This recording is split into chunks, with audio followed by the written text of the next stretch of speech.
moi ben fortificadas, e con esas casiñas redondas co teito de palla.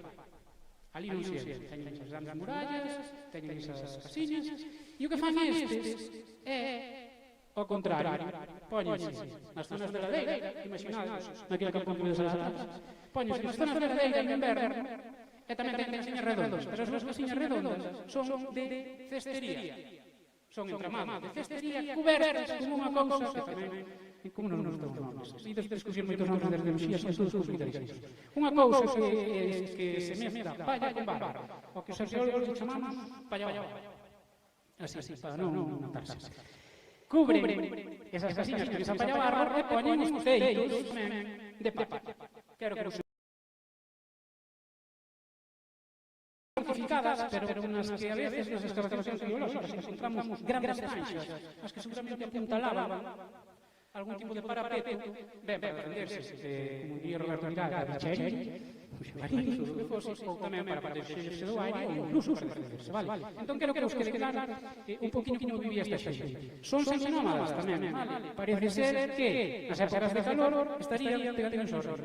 Montarían o seu campamento máis pegados aos ríos. E nas épocas de inverno aproveitarían as zonas de ladeira para que lles dé o sol, vale? Para ter unha idea xa. Ben, outra das cousas que quero que quede moi clara é que a xente da Idade do Bronce é unha civilización plenamente desenrolada. A xente da prehistoria non son animais que están nunha cueva con un pau así, esperando para que pase un león e darlle ao león, telo para dentro, comer o león e quedarse a espera. Non, son sociedades avanzadas, sociedades en pleno desarrollo, sociedades con unha tecnoloxía que imos ver. Olvidado desa idea das películas de que eran tontiños. Porque cando escoitemos falar da tecnoloxía e de estar todos pensando, facían bárbaros. Mira como facían para buscarse a vida. Ben, que temos así? Que temos na necrópole megalítica del Pepe? Na necrópole megalítica del Pepe, no seu momento, houve 7 mamas, agora conservanse unhas 4 en bo estado, e hai dúas en concreto que están tremendamente traballadas. Estas mamas empezaron a traballarse nos anos 50, o primeiro que estivo aquí foi Fermín Bouza Freire, e tomou anotacións de todo o que había aquí. Durante todo este tempo, leváronse a cabo aquí máis de 13 investigacións ou intervencións científicas relacionadas con estas mamas. Todas elas orientadas ou ben ao estudio, ou ben á excavación, ou ben á conservación. Nos últimos anos, sobre todo, tamén estánse facendo proxectos de mantemento, proxectos de restauración, para que as mamas a certo punto poidan volver a ser o que eran. Como era unha mama? Que é unha mama? Xa sabedes, é unha tumba, é un nicho. Pero non estaba así. O que vedes aquí é froito da erosión, froito da desaparición dos sedimentos, froito dos saqueos. As mamas, chegado un momento, foron saqueadas. Por que? Porque se pensaba que eran dentro delas, as lendas dicían que había grandes tesoros, que te podías volver rico. E non é así. Si que pode haber, si que podría haber pequenas cantidades de ouro, non te levan nada. Foron moi saqueadas, as súas tapas foron retiradas e a súa pedra foi reaproveitada. Estou seguro que moitas destes pechamentos que vedes por aquí teñen outros datos que antes eran das mamas. Por que? Porque nese momento, obviamente, a xente non sabía o que era unha mama. Aí sí eran puntos de pedras, vale? Hai que pensar que a conciencia patrimonial é algo moi recente. Empezamos a divulgar sobre o patrimonio e intentar protegelo dende fai moi poucos anos. Imagina a primeira carta de restauro, que é unha das que recolle todas as maneiras de restaurar e conservar o patrimonio, se non me equivoco, do 1912. E daí a chegar a aquí, ainda queda. Ben, que é unha mama? Unha tumba. Como se fan? Como se construen estas mamas? Pois, basicamente, chegarían aquí, limparían o terreo, farían unha fanxa, e agora fai un ano que eu aquí en Canteiro de explicar como é que puderon facer esas pedras e como puderon tumbalas. E pareceme moi bonito despois, non sei se anda por aí, que se achego outra vez e que me volvo a repetir. Facían unha fanxa e colocaban estas pedras. As mamas nacen así, son pequenas cámaras, ao principio, poden ser circulares, poden ser poligonales ou hexagonales, depende un pouco das pedras que teñen, claro. E despois, o que fan é cubridas con unha gran tapa que pode pasar varias días delas. E a partir de aí, cubren na terra, deixan a súa entrada e cubren na terra. Esa é a mama primixixa, vale? A primeiriña de todos. Despois, hai outros tipos que van evolucionando. Cara que evolucionan, cara cousas como esta. Esta mama de aquí, vamos falar dela, é unha mama con corredor. Aparece un pasillo, e aparte, moitas outras delas teñen unha característica moi bonita, que é o feito de que están cubertas con isto. Aparte, hoxe está o día todo. Se ve por aquí. Isto é cuarzo, seixo, croio. Se ti pos aquí, eu que sei, imos 4 toneladas desto, nun montón, estou bastante seguro de que se usa lá arriba o ves. Porque ese é a paisaxe. Para que? Bueno, pode haber varios motivos, un deles será o de mirar no nicho, que é o que quedou. E outra delas pode ser tamén para utilizarlo como indicativo xeográfico. Para ti poder deslizarte polo territorio, sabes, mira, aquilo é o perífico, están as mamas do perífico, que brillan. É moi, se estou dando moita información, cando acaba, poñemos en fila un por un e explico outra vez, sin problema. Que mamas temos aquí? Aquí temos, dicía, varias mamas, pero hai dúas que están moi estudadas. Unha é a do cruce, que se chama mama cruce, a viña por aquí. Están cruce. Despois está a mama da cruz, que estaba a mama da cruz, porque tiña unha cruz que xa non está. E despois temos o altar do sol. Por que se chama o altar do sol? Vamos a desglosar un pouquinho. Da mama do cruz. A mama do cruz é a actividade que a fai general, que a xeral. Unha das cousas que Fermín Fabré defendeu desa mama cando chegou aquí, que o estado central está grabado con unhas líneas. Esas líneas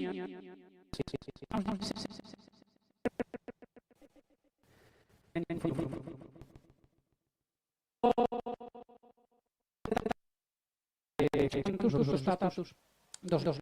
Que son estas líneas? Que representan? Pois unha das hipótesis é o feito de que representan iso. Por que? Porque é un animal moi vinculado á religiosidade de monumentos.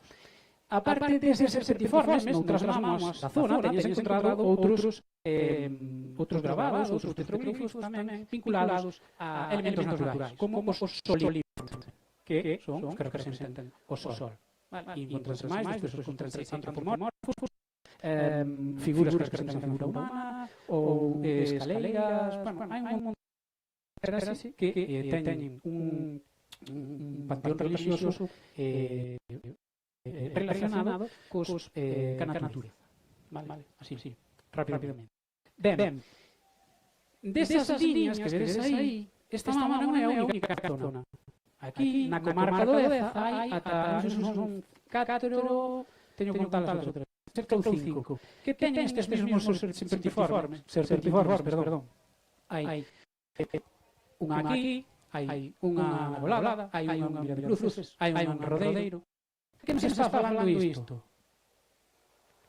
De que teñen unha cultura común. E que teñen estas comuns. E de que están decorando as súas tumbas de maneira igual.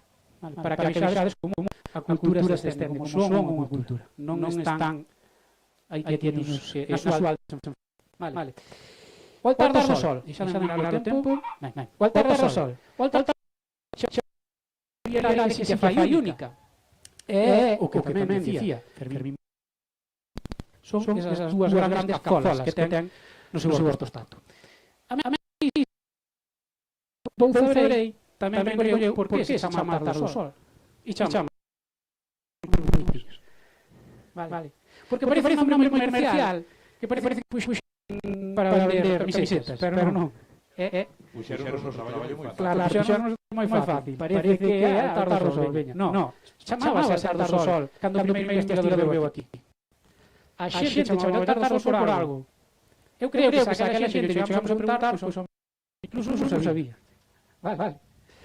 Por que lle chaman altar do sol? Obviamente entendemos por explicación directa entre o sol e esta mama. Vale. Particulares que demostren esta mama ten un vínculo co Sol. Vale. Que ten esta mama xa grande. Eu non sei se isto é unha vez a Dombate, pero Dombate xa é unha mama, non é como Dombate, pero esta é unha mama moi grande. Vale. Tedes que imaginarvos que é moi probable que o promontorio cubría igual máis alto que esta altavoz. E tedes que imaginar un diámetro de máis de 30 metros. Que pasa? Que falta toda a terra que a cubre. Imaginar moitísimo na historia, porque temos tan pouco observado, temos que ter todo de cabeza. Un pasillo, un corredor. Cada de mira o corredor. Mira cara ao sureste. E diredes vos que pasa cara ao sureste. Moitas destas mamas, moitos destes monolitos están orientados ou ben ao solsticio ou ben a un equinoccio. Por qué? Porque están buscando facer algo que nós facemos hoxe, que é saber en que día vive. Saber en que vive é controlar o tempo. Porque necesitan saber cando é primavera para sementar. Necesitan saber cando é inverno para facer determinadas cousas, para conservar os seus alimentos. Necesitan regular o tempo de alguma maneira. E fan a través dos eventos astronómicos. Solsticios, a lúa. A lúa é importantísima.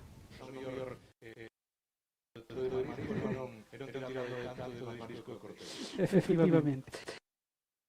Para a charla, e o que vamos facer agora é falar un poquinho sobre tecnologías de modo na historia. Agora, porque empezamos a casa por tellado, aí deixeivos no que son seres que xente tan lista, pero agora vamos ver como vivían. A ver se parecían ou non. Temos que facer a través da experimental. A experimental é unha disciplina da arqueoloxía que intenta achegarse a tecnologías do pasado. Como vemos, estudiando as pezas que nos saen nas excavacións e facendo ensayo e error. Obviamente un pouco de tiriño, sin tolear, para ver ata que punto podemos replicar as súas tecnologías técnicas, vale? E entender agora. Unha das pezas que máis nos sale nas excavacións arqueolóxicas é isto. Isto é unha cerámica antiga de 4.000 anos, vale? Da idade do bronce. Vai. Que hai dentro? Que ves? Non hai trampa na pregunta. Unos trocitos de algo. Este algo é pedra. Moi ben. Que pedra? A mesma pedra de que falábamos antes. Cuarzo. Como temos que ir rápido, xa non vamos facer as preguntas, vamos dicir directamente. Porque vamos a botar barro, vamos a macharros. E temos un botar cuarzo, reventan. Eles dense conta de que se utiliza material que é refractar, que conozcan as propiedades refractarias, saben que aguanta ben as temperaturas, poden ter cerámicas de moita máis calidade. Que máis ves por aí? Vas facer aquí de...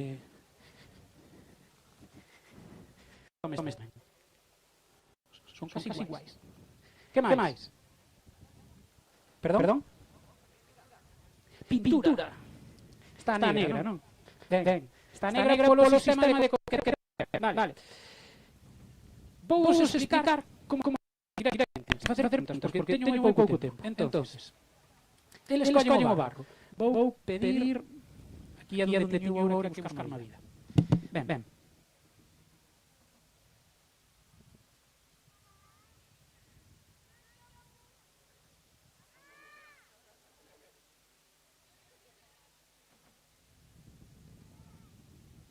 Barro. Eles collen o barro. Buah, está seco. Vese que se quedou ao sol. Para facer esta cerámica que vedes aquí, nós cando estudiamos démonos de conta de que no seu corte hai unha disposición en capas. Esas capiñas falan da técnica que utilizaron, que se chama técnica do belisco. É que non nos matamos nada. Collen a cerámica ao barro, e o que fan é unha boliña, meten o dedo por aquí, empezan a utilizar os dedos como pinzas. Van dando voltas, agora está moi seco, pobre. iban facendo formas. Cando non dan investigado máis porque o barro se empeza a vir abaixo, imaginamos os máis grandes, o que fan é deixalo secar un pouco e despois volvelo a pensar. E así, unhas 3-4 veces hasta que o barro hasta que consiguen a forma que queren, vale? Que polo xeral son formas deste tipo. Esta de aquí. Alguén quere coller unha? Toma. A ver, colle por aí. Vente, que hai máis. Veña, que isto de regalo. Bueno, non son de regalo, Ben, estas son as formas, ou algunhas delas. Son algunhas das formas que podemos ver, ás veces, nas excavacións arqueolóxicas. Estas de aquí. Esta está queimada, despois digo por qué. E normalmente toda a cerca que encontramos é lisa, non ten decoración. Pero, nalgúns contextos, como funerarios, ás veces, encontranse cousas que é unha cerámica corada. Os motivos que definen esta cerámica da Idade do Bronce, uns deles son os triángulos, os puntos e as raias. Nós con eso, máis ou menos, podemos saber que tipo de cerámica, ante que tipo de cerámica estamos, se encontramos fora de contexto. A que me refiro? Se atopo a tirada no fondo dunha leira e non vexo unha mámoa, máis ou menos podo saber que é desa idade. Pola decoración, pola factura, pola cor e polo estilo. E agora vamos explicar isto dunha maneira moi fácil. Quen ten un destes na casa? Cantos? É que feito creo que é teu. Estes platiños regalados ao Sargal nos anos 90, no ano 96, vou regalalos. Empezamos nos anos 70, máis ou menos. Si que é certo que o tema das dos nos ven un poquinho de faixa uns dos tempos anos, pero este en concreto, se eu, que penso vivir ou atopo unha excavación arqueolóxica, se queda no 93. Entre o 93 e o 2000 Vale. Así funciona o estilismo nos materiais arqueolóxicos. Que pasa? Que períodos moitísimo máis grandes. Vale. Ben. A parte da cerámica, como me hai pouquinho tempo, outras das cousas que solemos encontrar nas excavacións arqueolóxicas son estas. Estas partes de velas. Son puntas de flecha de sílex. E agora, todos os datos, o sílex en Galicia é casi inexistente, bueno, bastante escaso. Para este tipo de cousas. De onde ven este sílex? Igual, Meseta Central, Madrid, Pirineos, e diredes vos no. Chámase comercio. Vale. Vanse desplazando por territorio, non facemos nós de hoxe. Porque eu podo ir comprar algo á feira Cambados. Pero aquí, esta zona, pois eles fan un pouco mismo. Os comerciantes van chegando, e mesmo son tanto materiales que teñen do Báltico como ámbar. Vale. Que aparece por aquí un que despois se me pode escoller un colar que hai dentro da mámoa, que é verde, ten uns pedrinhos verdes, e unha machada, e un puñal. As dúas cousas que hai. Iso, gracias. Estas puntas de brecha, eu creo que é un pouco técnica, porque é a casa das películas. Cando aparece así un que xa é máis mono que persona, petando unha pedra na outra. Esa, gracias. Esa é a técnica chamada son líticos por percusión. Vale, non é que tocaran a batería. Facían isto.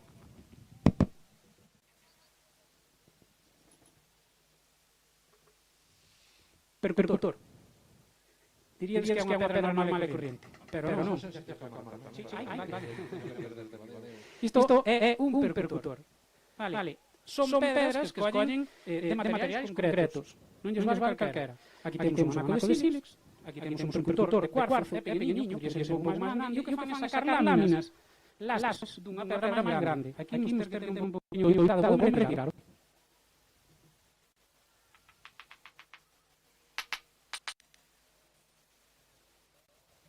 E o que fan é sacar unha lasca.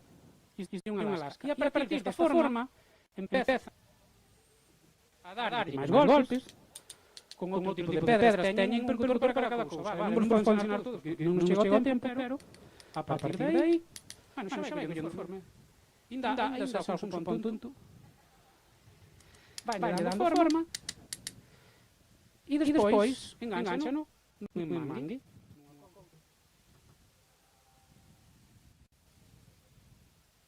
Podes poñer unha manguillo de madeira e facer o teu cuchilliño. Ou podes facer unha de lanza, podes facer unha punta de flecha, calquera cousa que mate, pero ten que matar, senón non valva nada. Outra das cousas de pedra percutida que apareceron nalgúnas excavacións, e fai uns anos aquí en Doade, escavando outra mámoa, e apareceu unha cousa como esta. Unha pedra, outra pedra máis.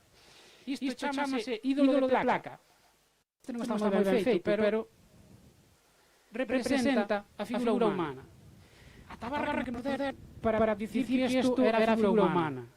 O problema é que non se ve, que non podes ver aí, son as marcas de percusión, que se chaman marcas concoideas, que están provocadas polos percutores a hora de golpear a pedra. Entonces, cando facemos isto con estas marquiñas, unha pedra non ten as mesmas marcas dos dous lados. Pode ter unha a un lado, pero dos dous lados non pode ter todas, e aparte, poucas pedras veredes con forma de persona. Hai forma de pedra, pero pedras con forma de persona non, Outro dos materiales típicos que nos soen aparecer, que son para min auténticas obras de arte, e agora vemos por qué, son estas cousas. Toma. Voume fiar de que volven de boca, vale? Isto que vedes aquí, ide pasando por aí. Pasade a xente que o vexa, e por favor que volvan, e digo por favor, porque facer unha destas pode levar entre 8 e 16 horas da vosa vida. Vale. Eu, se tivera que cobrar, non pediría menos de 300 euros por ela. Isto é unha machada lítica, unha folla de machada lítica. Vale, se tes 16 horas da tua vida, é un par de brazos, colles unha pedra así a poder ser maesta, buscas deste ejercicio experimental aprendemos unha cousa moi importante. Perdón. Hai que falar tamén por os nosos compañeros. Collemos a pedra e buscamos a forma máis aproximada posible. Porque a primeira vez que fixemos experimental, porque era pedra, pero era pedra normal, senón depois non é manga. Entón, se dar forma gastas o doble de tempo. Entón, collemos a pedra aí. Os que vos dei a grima, e lo vas a dar pipa. E está mi irmão ali pedindo pan por señas. Se seguimos dando, chega un punto no que non teñamos un gume, un fío, moi afiado. E para isto non só utilizamos a pedra, podemos utilizar áridos que nos axuden a ir máis rápido, podemos utilizar distintos tipos de pedra, por exemplo, isto sería para empezar, pero para facer o gume moito máis fino necesitamos unha pedra con un gran moito máis fino, sobre todo o máis parecido ao da peza original. Son complicadísimos de encontrar. Mira, vou dar as gracias públicamente a Diego, que andaba fora, estivemos en Monturado ou 3 ali ao sol, buscando estas pedras, porque eu, que vivo lá na Bulla, son incapaz de encontrar ninguna pedra que sirva para nada. As pedras da Bulla son grandísimas. E tivemos que ir a Monturado por elas. Isto é moi bonito, porque eu non son prehistórico, pero tive que desplazarme no territorio para buscar un material que me servira. Dades de conta que me pasa moitos materiais, vale?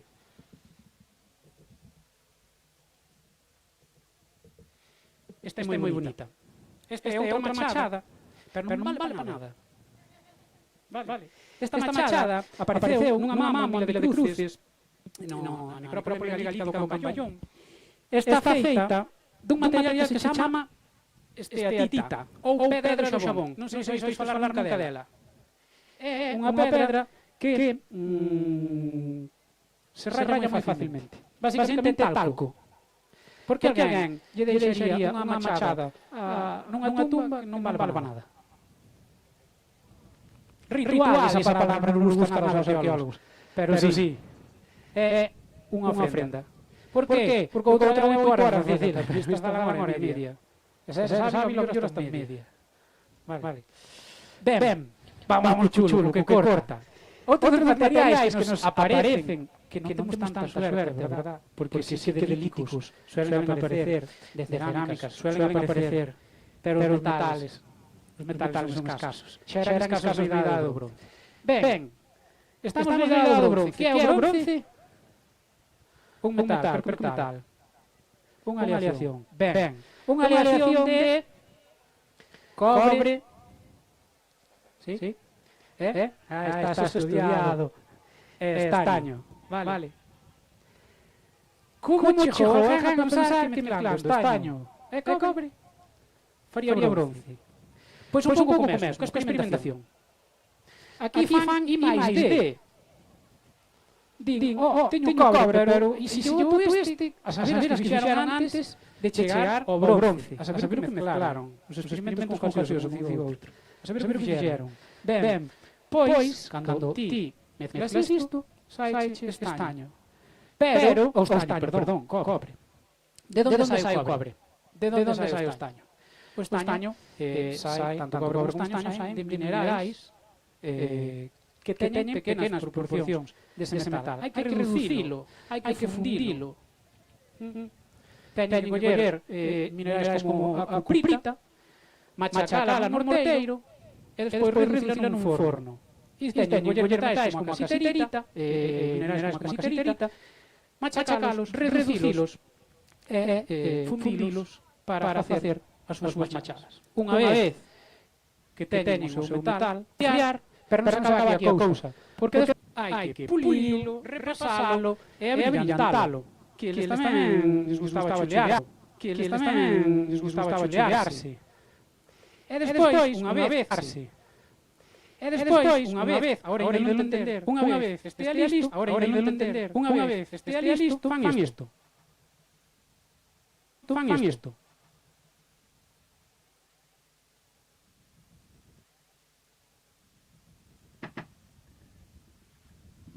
Ala. É moi de película. Eu xa sei que parece moi dibuixos animados. De película. Eu xa sei que parece moi dibuixos animados. Que bonito. Primeiro aplauso na miña vida.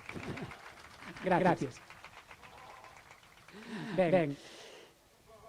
Aquí donde o vedes, este mangue a día de hoxe existe. Chámase mangue...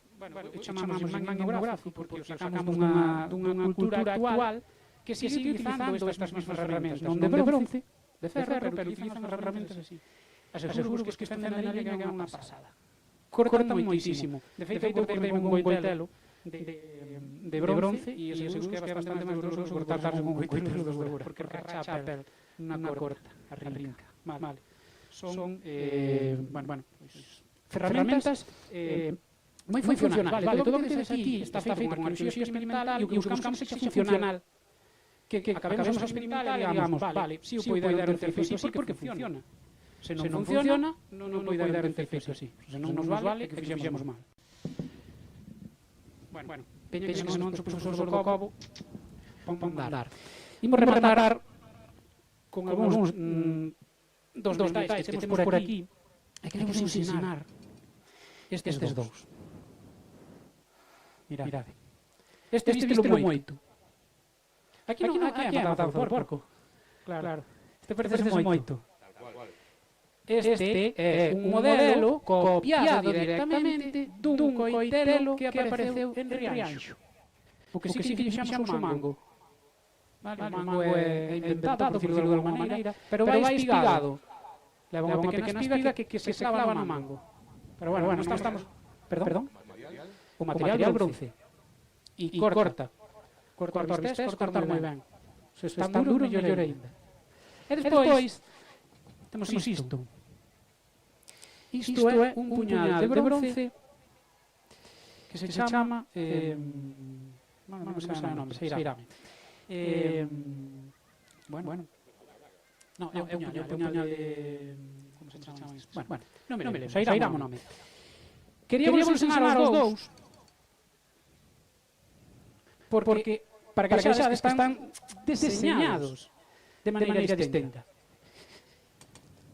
Isto é un coitelo doméstico. Ten un fío, podemos apoiar aquí o dedo, cortar, desleixar, o que sea. O noso puñal ten dous fíos. Eu sempre que digo que o dedo quedou sin el. E ten este mango. Este mango non é inventado. Nas mámoas, nas estacións arqueolóxicas da idade do bronce de Galicia non aparece madeira. A madeira aquí dura enterrada 20 anos, ter suerte. Este mango foi copiado dun petroglifo E cando acabamos de facer a experimental, dixemos, é moito mango para tan pouco folla. Pero, despois, se vedes probar, deixoulo, tolle. É tremendamente ergonómico. Está feito para que non se escape a mão, para que non se rispe. Está deseñado para facer isto. Está deseñado para facer isto. Vale. Daqui non escapa. Para que vexades tamén como hai unha diferencia. E despois está esta. A nena bonita que chama. Isto é unha espada pistiliforme. Esta é unha historia moi curiosa. Apareceron unhas cantas do río Ulla dobladas. Amortizadas, que chamamos nós. Non hai explicación. Aí vos lo deixo. Xo pensade guardar na casa. Esta é unha espada típica tamén da do bronce. Xa vedes que comparte mango. E a folla ten forma de peixe, por iso se chama pistiliforme. E esta é de cobre forxado en frío. O cobre ten esa característica de podemos forxalo en frío, non fai falta quentalo. O bronce pode forxar, pero moi pouquiño. Hai que forxar en frío. E o propio bronce canta, o propio bronce cando forxas, diche ata onde podes forxar. Sí, un minutiño, perfecto. Vos ensinar, tiñamos aquí dedicado ao adorno personal tamén algún material, pero vos ensinar unha reproducción da cousa máis bonita que apareceu na redonda, das cousas máis bonitas que apareceu aquí na redonda. Un minuto, máis 30 segundos. Ben. Que é un colar de paristita e ámbar do Báltico. Vale, estaba na bandeira. Aí abaixo, uso desde aquí. É unha pedra así preciosa. A día de hoxe, a min creo que costou uns 70 euros. Así que non tocar, que me tutuleo. Despois podedes chegarvos aquí, unha vez acabou o profesor do Cobo, e podemos ver isto todo. É que vos teño unha sorpresa, vos dicía máis 30 segundos. Porque nestas mãos apareceu algo. E o Concello de Lalín, cando me dixo de dar a charla, dixo tamén traenas a vida. Que alguén poida tocalas de alguma maneira. E a mí ocorreuseme isto. Vamos a ver.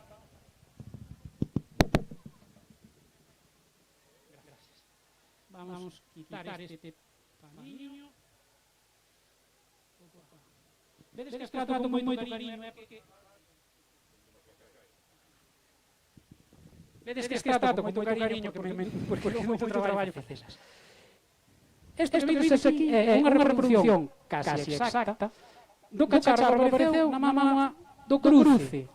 Era tal cual. Conservábase o 93 ou 95% do cacharro. Faltaba só aquí unha anaquiña. O que fixemos foi construílo como construíron eles, facendo un análisis do que se encontrou aí.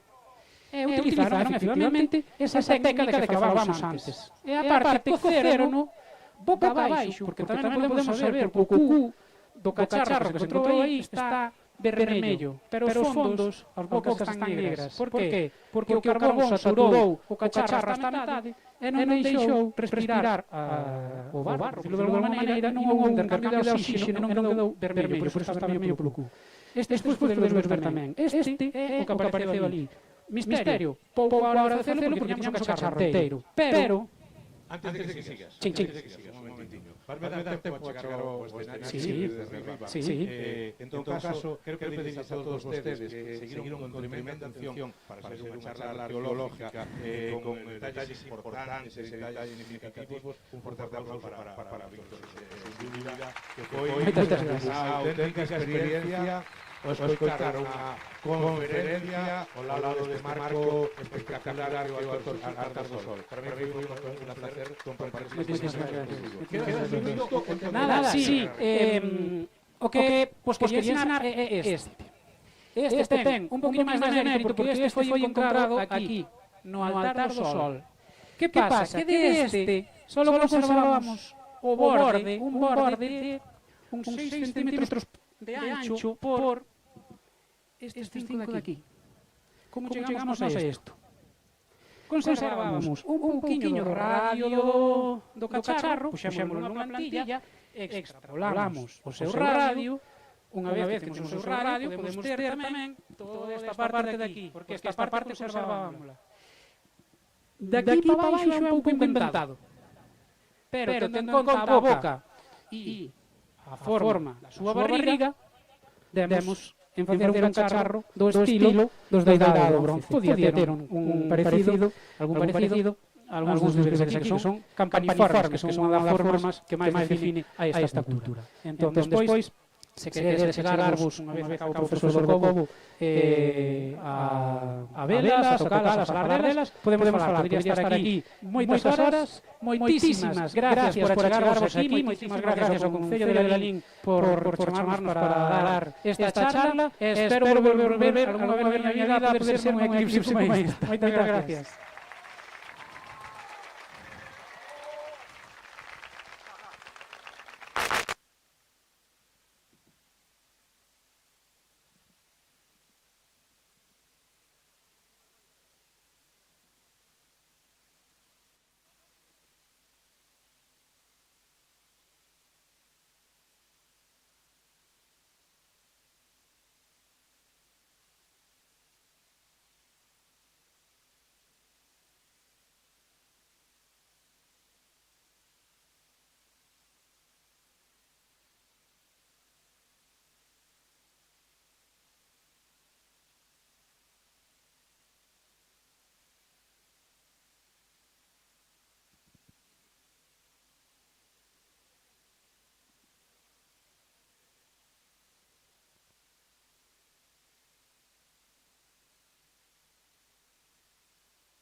Ollo, en Lalín, porque a diferencia son alrededor de 3 minutos entre o que se pode ver ou de como estaría o sol en Ribadeo e como está en Lalín. Digo que a poderán estar vendo en todo momento. Seguro que nos minutos previos á totalidade do eclipse o vamos a ver solo de pantalla e mentres vai a ir alternando nunha pantalla pequena para seguir os contenidos tanto do profesor do Cobo, que yo presento agora, e de Papa Cambeses, dous astrónomos que son perfectos coñecedores do que vai a ocurrir esta tarde. É lamentable, por desgracia, que nos nosos irmãos de Ribadeo que conviven na xornada de hoxe disfrutando deste eclipse teñen o ceo moi toldado. A ver se desde aquí, mandándolle toda o noso agarismo e toda a nosa forza conseguimos que esas nubes nos próximos minutos se disipen e poidan acabar vendo en directo este eclipse. Vou a pedirlles aos meus acompañantes nesta tarde que tomen asiento para seguir con comodidade. Quen presentollos son, podría decir moitas cousas deles, don José Ángel, profesor emérito de astronomía, astrofísica. A ver, que parece que tiña un problema de... Ahora non. Decía que... A ver se podemos cambiar este... Parece que está dando algún que outro problema. Coordinador científico do Observatorio Astronómico Ramón María Aller, é especialista en estrelas dobles e sistemas estelares múltiples e dedicou décadas á investigación, á docencia e á divulgación da astronomía en Galicia. Profesor do Cobo, boas tardes. Boas tardes. Cantos, vostede que ten unha trayectoria dilatadísima, fenómenos astronómicos como de hoxe en tan boa compañía. A verdade é que é unha verdadeira maravilla poder estar aquí en Alperiz, en este lugar tan emblemático, e de poder disfrutar desta eclipse total de sol na compañía de tanta xente como estamos vendo, e non me queda a menor dúbida que todo o mundo vai disfrutar moitísimo. Paula Cambeses Franco é matemática e física e investigadora en formación na Universidade de Santiago e no CIDMAGA. Traballa no eido do análise matemática e das ecuacións diferenciais, ferramentas que permiten modelar e comprender fenómenos complexos. E desenvolve tamén unha intensa actividade da divulgación científica. Paula, boas tardes. Boas tardes. a verdade é que non sei se a vos dá o subidón que me está dando a min compartir con tanta xente este fenómeno astronómico. Para mí é un auténtico privilexio estar hoxe aquí compartindo un acontecemento histórico como é. Eu, profesor, síntome pequeniño ao lado de vostedes. Se me permite, en algún momento, según vamos falando vostedes, o que vou a facerles algunha pregunta, algunha matización para ir coñecendo e desde a parte de vista, desde o punto de vista un profano, o que está ocurrindo. O máis importante, como decía o profesor, é poder disfrutar, como temos aquí detrás, desta imaxe en directo do telescopio do Sol. Se ve na figuración. Coméntenos. Sí, creo que se refire usted. Eso que sería o que estamos vendo aí nesa pantalla? Estase vendo unha figuración que provén da troposfera do Sol. Logo falaremos das distintas partes que compoñen o Sol, verdad? Agora mesmo, non sei se son manchas solares aquelas, supoño que sí, que non son manchas da pantalla, non? A protuberancia da que falaba o profesor Docobo está situada na marxe inferior dereita, para os que nos ven del Ribadeo, e a outra estaba prácticamente na zona central. Estamos, profesora, a un minuto de que empece xa a eclipse. Vamos a pedirles que escoita sería un pouco baixiño a Paula, decía que estamos apenas a un minuto de que empece o eclipse. Efectivamente, realmente a eclipse xa comenzou, verdad, Paula? Sí, noutros lugares xa a sombra vai recorrendo miles de kilómetros. Porque decía eu desde baixo de que a diferencia entre la liña e Ribadeo son prácticamente 3 minutos. A liña empezase 26, aquí empezase 29. A totalidade, sí. A totalidade comeza efectivamente polo norte de Galicia e vemos así baixando. Efectivamente, antes vai comenzar en Ribadeo. Pero o que é a eclipse parcial xa comenzou no mar de Bering, entre Australia e Siberia, pois hai aproximadamente 2 horas. Porque a verdade é que España somos uns grandes privilexiados porque este eclipse podese ver prácticamente no norte, nas zonas máis deshabitadas do norte de Europa e aquí. Bueno, o que é a totalidade dentro da península vai se ver nunha Francia que entra por Galicia, vai atravesando a costa mediterránea ata chegar incluso a Illas Baleares. Vamos a estar pendientes cando se empece a morder a esfera solar por parte do Sol, estar pendientes para yo ir indicando aos nosos seguidores nesta tarde aquí no Altar do Sol e tamén os que nos siguen en Ribadeo. A ver, como se pode entender desde o punto de vista un profano que o Sol, que é tremendamente enorme, se deixe tapar por a Lúa que é tan cativiña, que é a cuarta, quinta, sexta parte da Terra? Iso é todo cuestión de tamaños aparentes. Aquí vamos ter dous grandes protagonistas que son por un lado o Sol e por outro a Lúa. No momento da eclipse o que vai pasar é que a Lúa vai ir tapando o Sol e vai ir tapar a luz á Terra. Que pasa? Todos sabemos que o Sol é moito máis grande que a Lúa. De feito, o seu diámetro é unhas 400 veces maior, pero por curiosidades da vida tamén está unhas 400 veces máis lonxe de nós. Por falarlo de Román Paladino, a Terra e o Sol e a Luna hai un 400% de diferencia entre o tamaño de unha e a outra, que se corrixen ca distancia que hai con respecto a nós. Exactamente. É un 400 veces máis grande, pero está 400 veces máis longe o Sol. Pero podese dar o caso de que, como non sempre está a miña mesma distancia, de que pase como no eclipse do ano que ven, que non chegue a tapar todo o Sol e se converta en angular. Bueno, o eclipse do ano que ven sí que vai ser tamén total. Profesor, supoño tanto en Ribadeo como en Lalín estamos lo vendo, o eclipse en Lalín, en Ribadeo, xa comezou. Vamos a pedirlle a realización que, por favor, nos meta a imaxe do... Aí a temos. Un aplauso, non?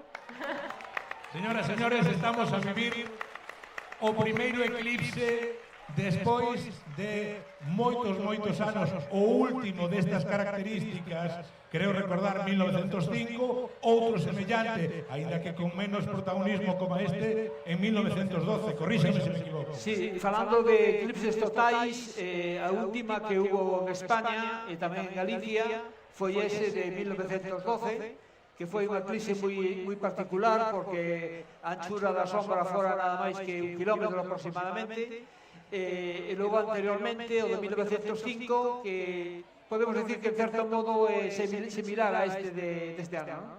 Estades a ver ben desde aí, desde a platea, por chamarle de algún xeito, desde aí, desde o Prado, estades vendo ben o sol? Sí, vale, pois perfecto. Se o vedes todos aí xa, o primeiro traballo xa está feito. Se me permites, Vilariño, que quixera tamén saudar a xente de Ribadeo, porque bueno, que o apelido do Cobo provén de Adevesa, unha parroquia que está a poucos metros da praia das Catedrais, onde ahora está a xente tentando ver a eclipse, non? Entón, bueno, pois se hai aí parentes do Covescos, pois moi boas tardes a todos e esperamos que sea agradable esta retransmisión. Vamos a pedirle ao noso realizador que, por favor, se nos pode dar imágenes en directo da xente que está situada en este momento na praia das Catedrais, en Ribadeo, e que nos están a seguir desde ese enclave, e despois ao revés. Aí os temos. Saludos, Ribadeo, moi boas tardes. Aí os temos, por favor, Lalín, un saludo para eles.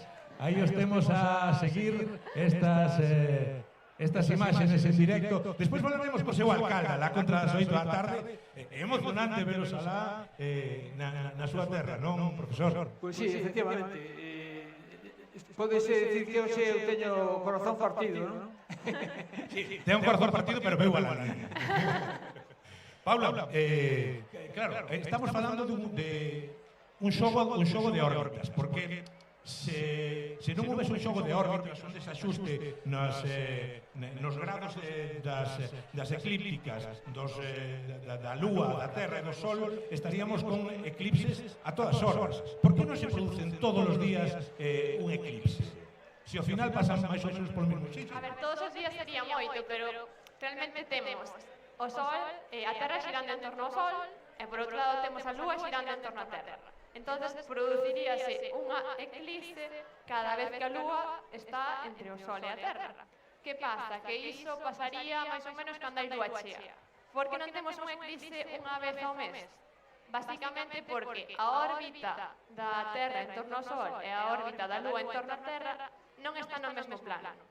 Hai unha lixeira desviación dos 5 grados que xusto fai que isto mesmo, non?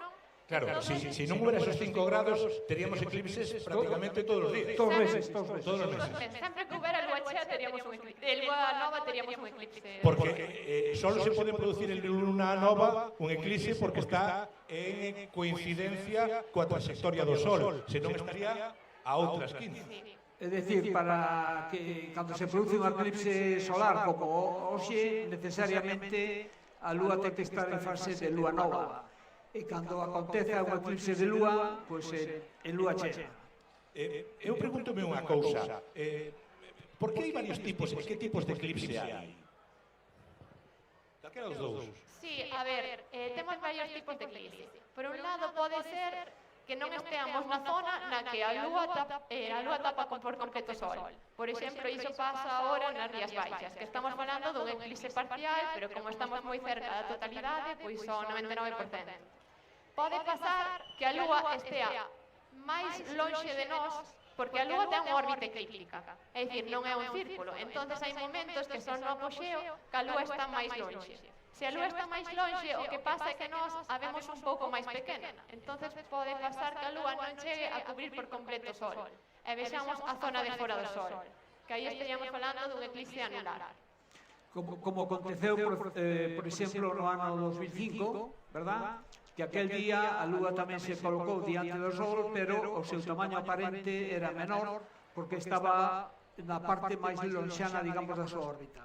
O sea que temos seguro que algunhas ubicacións do planeta donde temos esta configuración do eclipse de hoxe, non? que solo lle pasa así por un borde. Sí, efectivamente, a eclipse se ve total nunha pequena franxa nada máis de territorio e aos lados desa franxa vai se ver parcial. É dicir que, efectivamente, hai lugares no mundo onde hoxe van ver solamente van ver esta imaxe, digamos, non? Que é a que veremos ou un pouco máis ampliada nos no ano que ven, que nos coincide un eclipse totalmente distinto, porque a franxa de totalidade transcurre polo sur de Andalucía. Efectivamente, na parte do Estreito, o ano que ven, o día 2 de agosto, vai haber tamén un eclipse total, e no resto da península, nomeadamente Galicia, pois teremos un eclipse parcial de máxima magnitude. Pero que magnitude dun eclipse? Como? Que magnitude? A magnitude é a fracción de diámetro que é capaz de tapar. É dicir, agora como temos máximo totalidade é capaz de tapar todo o diámetro, pero aí ahora mismo estamos vendo que non ten máxima magnitude. De feito vamos ter agora que son, bueno, a 55 vamos ter o 0,22. A esta hora temos un 0,22 de magnitude. Sí, aproximadamente sí. Eso que é un porcentaxe determinado ou unha cantidade de brillo? É a fracción de diámetro que é capaz de tapar. Vale. É a fracción de diámetro solar que a lúa oculta un momento concreto. O sea que estaríamos nun 22% de eclipse neste Sí, bueno, un pouco, hai que esperar un poquillo máis, Sí, non? hai que esperar, pero aproximadamente 5 minutillos máis ou menos. Bueno, contenos algo dese aparato que temos aí e que nos está proporcionando esta magnífica señal, profesor. Bueno, pues este é un telescopio solar, o sea, expresamente diseñado para observar o Sol, non todos os telescopios sirven para iso. Entón, bueno, pues é unha adquisición relativamente recente nosa do observatorio, pero que, como vemos, dá unha calidade de imaxe realmente boa, porque efectivamente non solamente se ve na parte de abaixo unha protuberancia, sino que tamén se ven ese par de manchas solares aquí, verdad? Sí. Estades vendo esas manchas solares? Porque esas normalmente hai dificultade para velas con outro tipo de dispositivos. Eso era, decíamos, unha protuberancia. Sí. Unha protuberancia solar. Estades vendo, non? É isto que se ve aquí na pantalla, que queda perfectamente definida e que solo se ve con este tipo de dispositivos. Sí, bueno, a ver, tamén se pode ver de outra maneira, pero o máis importante dun eclipse solar como a de hoxe é, cando estemos xa na totalidade, pois poder ver a parte externa do Sol, que é a coroa, non? Queres tú comentar as partes do Sol? Sí. Bueno, pues, a ver, o Sol, digamos que ten 6 partes, non? Unha parte interna que é o núcleo, donde se está transformando continuamente hidróxeno en helio, e aí se está producindo toda a enerxía, verdad, que nos chega a nós e, por tanto, que fai que teñamos, que haxa vida, non, neste planeta, non? Estamos falando de núcleo a unhas temperaturas de 15 e 16 millóns de grados centígrados, non? Unha cantidade enorme de temperatura. Logo, envolvendo ese núcleo, temos unha zona radiactiva, outra convectiva, e, finalmente, a parte externa que nos vemos no Sol é o que se chama a fotosfera. A fotosfera é a parte, digamos, máis fría do Sol, pero ainda así estamos a 5.800 grados. E logo, na fotosfera é onde se forman precisamente as manchas solares que vemos aí, dúas manchas que estamos vendo agora. Se vos fixades, ao redor desas manchas hai unhas zonas máis claras, que se chaman fáculas. Isto é simplemente por un contraste de temperaturas. Vemos as manchas oscuras porque están a temperatura máis baixa que o resto da fotosfera, en cambio as fáculas están máis quentes. E logo por riba da fotosfera ainda temos a chamada cronosfera, que está a unha temperatura superior, e aí nesa parte da cronosfera é onde se están formando esas formas que vemos aí como son as propias protuberancias. E finalmente a sexta parte é a atmosfera do Sol, a coroa, que solamente se pode ver efectivamente cando estamos en un eclipse total do Sol, porque é unha zona moi tenue, verdad, que a luz do Sol a come completamente na outra ocasión. Vamos a facer unha serie de consideracións, porque estamos entrando eso xa nunha porcentaxe importante, e de momento vemos que estamos a mirar pa pantalla, de charla, de descendemento, de ocio, pero hai que facer unha serie de recomendacións a hora de mirar para hacia o sol e de facer o seguimento deste eclipse. Se nos ubicamos unha pantalla deste tamaño e se desplaza un dispositivo como este telescopio para que os que non teñan gafas non o miren directamente, que a nadie que non teña gafas que non se lle ocurre, por favor, mirala, porque pode ter consecuencias médicas nos próximos días. Cales serán as recomendacións que podemos facer a todas as persoas que están aquí, que están en Ribadeo, ou incluso que nos siguen por YouTube nas súas casas, para facer seguimento deste fenómeno astrolóxico? É que, salvo na totalidade, ninguén pode mirar ao sol sen estas gafas daqui. Sempre hai que usar as gafas. E tampouco é cuestión de estar mirando fixamente o sol, ainda que sexa con gafas, durante moito rato. Miramos un pouco, despois volvemos a mirar para outro lado, observamos a paisaxe, porque durante o eclipse, durante a totalidade, tamén vai cambiar a luminosidade, imos poder ver outros efectos a simple vista. De momento yo sigo este. De feito, podedes compartir gafas entre vós e turnarvos para ir mirando o sol. Ese non sería problema, non transmite nada raro. Poden intercambiarse entre eles, pero por favor non as miren directamente, e se non teñen, xa lles digo, unha fantástica pantalla aquí detrás para ver con resolución o fenómeno. Xa sei que é moi atractivo, que vamos a poder ver no seu momento, ainda que despois xa o explicaremos con máis detalle, cando hai esa totalidade, ese 100%. Bueno, cando estamos xa xusto chegando á totalidade, poden producirse algúns fenómenos interesantes, non? Que observar na imaxe do Sol. Unha delas é as chamadas perlas de Bailey. Isto é debido a que o relieve da Lúa non é lisa, verdad? A Lúa, como ben sabemos, está chea de cráteres, de vales, etc. Entón, cando estamos xa chegando á totalidade, a luz do Sol filtrase a través desos vales, verdad? E dá lugar a unha serie de puntos de luz, que é o que se chamamos estas perlas de Bailey, non? E logo xa, cando estamos xa preto casi comenzando a totalidade, adoita quedar un punto de luz, verdad? O último punto de luz que tapa a Lúa, e iso dá lugar ao chamado anel de diamante, non?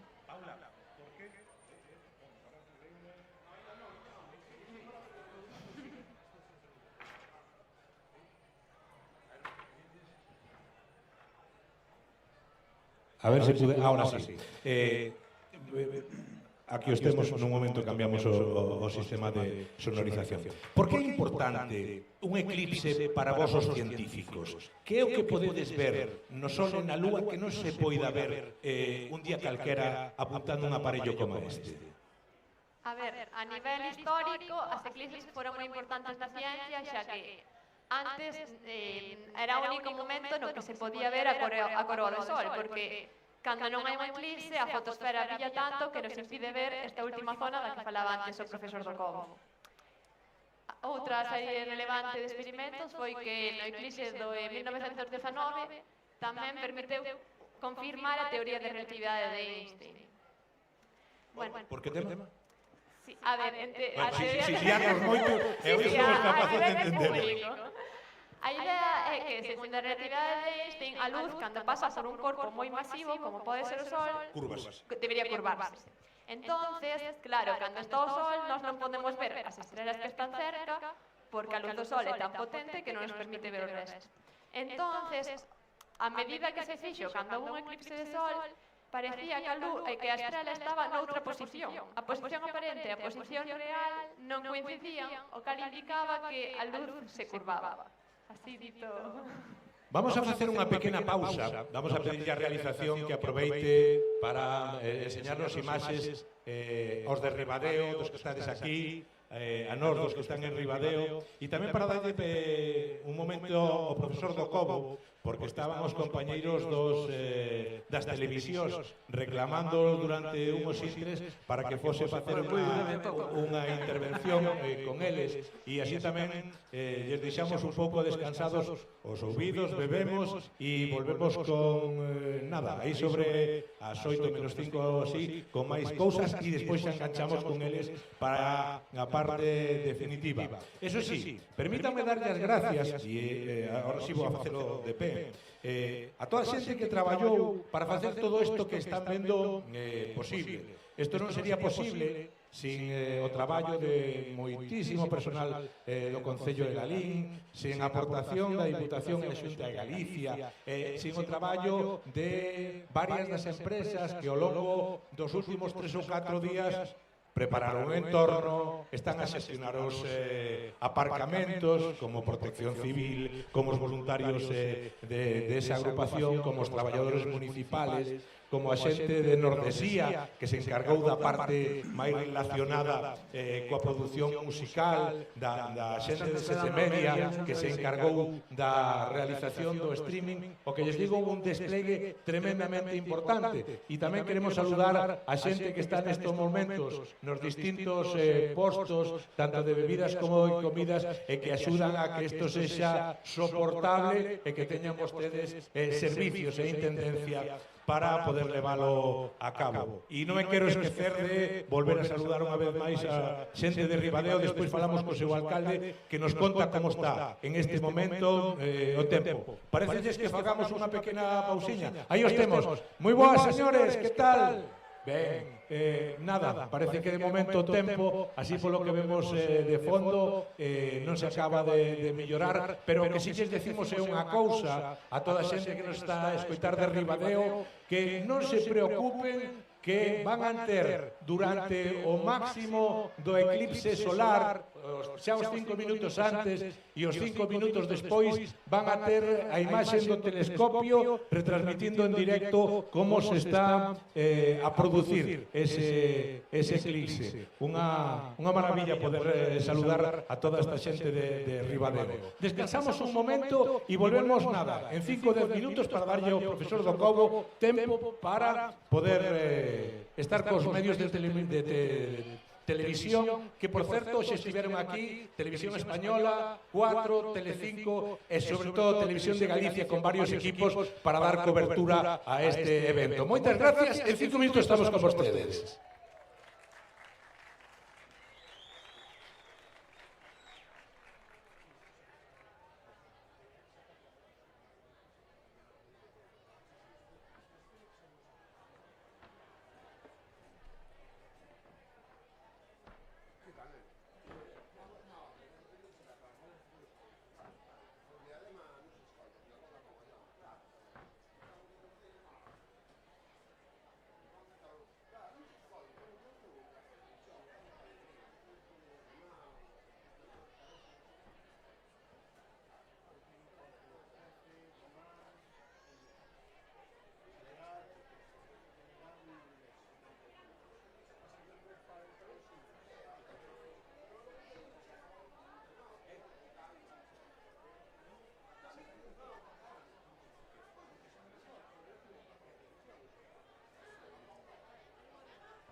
Un pouco. Aquí. Echa.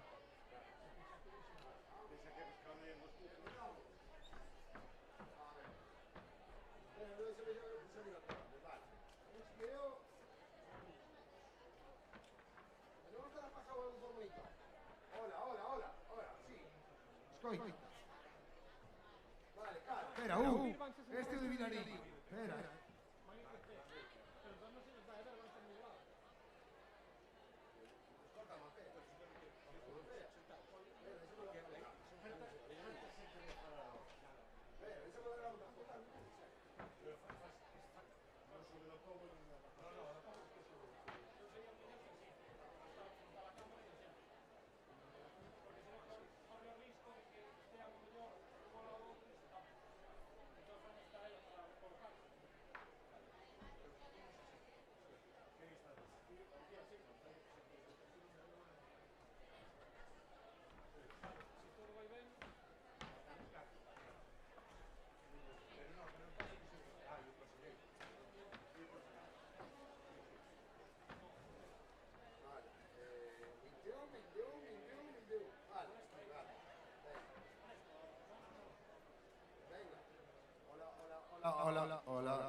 Arriba, arriba, estamos grabando. Veña, 21, 21, 21. Telo.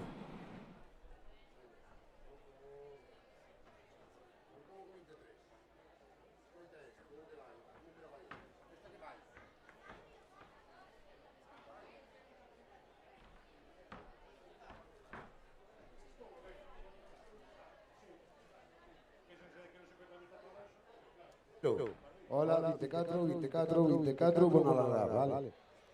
Este sería o primeiro.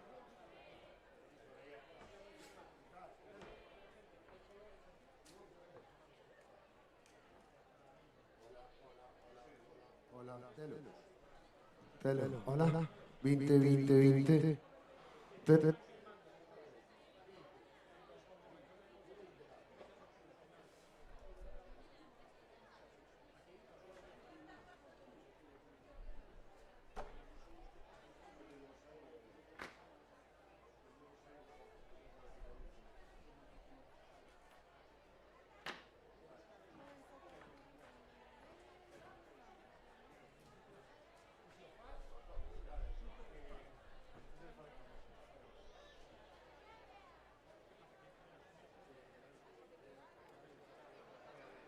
David, temos que abrir un canal da señal que nos vende o streaming para termos señal de verdadeiro. Esa acople, a ver si agora se lo temos. Vamos a utilizar só este micro, vale? Ahora mismo vamos a utilizar este micro, logo utilizamos os tres. Ahora vai este micro e o sinal que nos venda lá.